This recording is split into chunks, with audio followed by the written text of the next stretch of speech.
Be ready.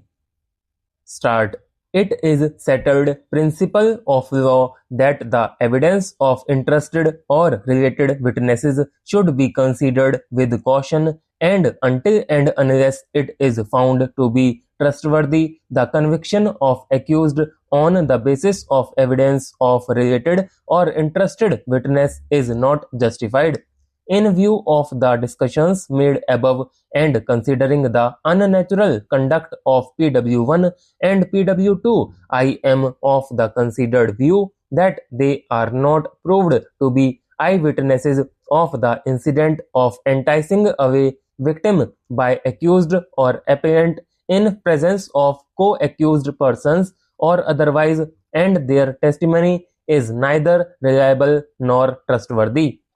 In the present case, the only eyewitnesses of the incident, PW1 and PW2, are admittedly closely related witnesses, and their conduct has been found unnatural in not disclosing and not helping the first informant.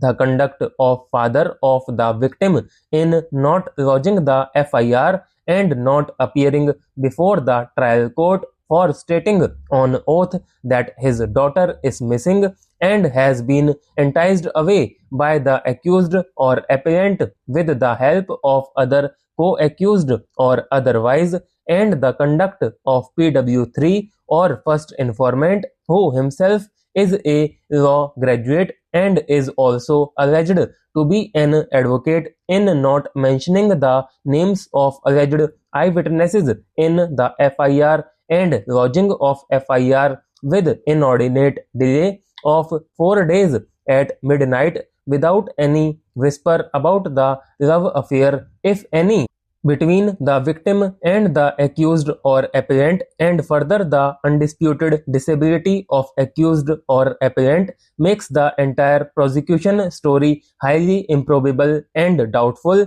and gives strength to the arguments that the father of the victim and his family members, including first informant on account of property dispute, have falsely implicated the accused or appellant and his family members due to suspicion.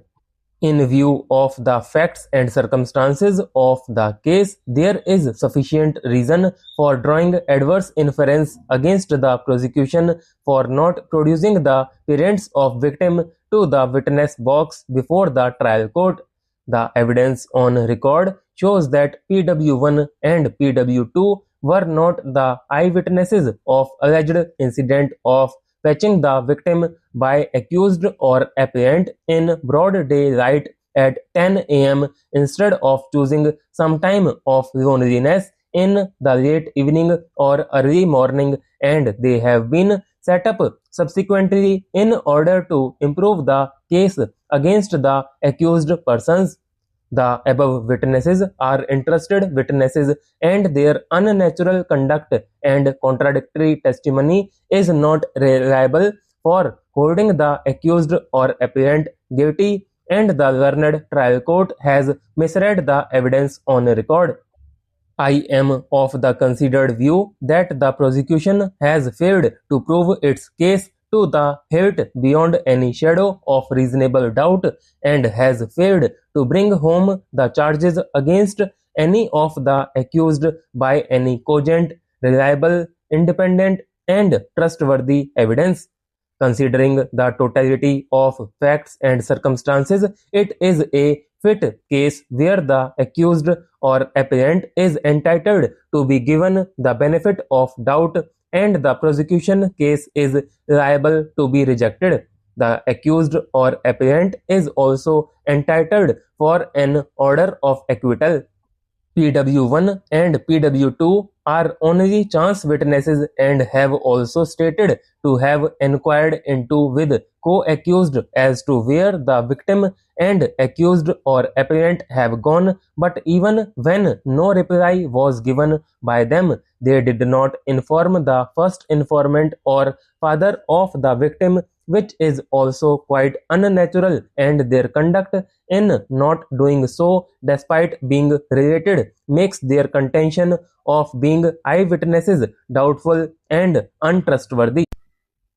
Similarly, on alleged asking by PW1 and PW2 from Rajendra and others, not giving any threat by them is quite unnatural, while on mere inquiry by the first informant, they allegedly threatened him. The first informant has not assigned any reason when neither he was eyewitness of the occurrence nor got any information from alleged eyewitnesses. Then why and on what ground he approached the family members of accused or apparent, that is co-accused persons, for inquiring about the victim?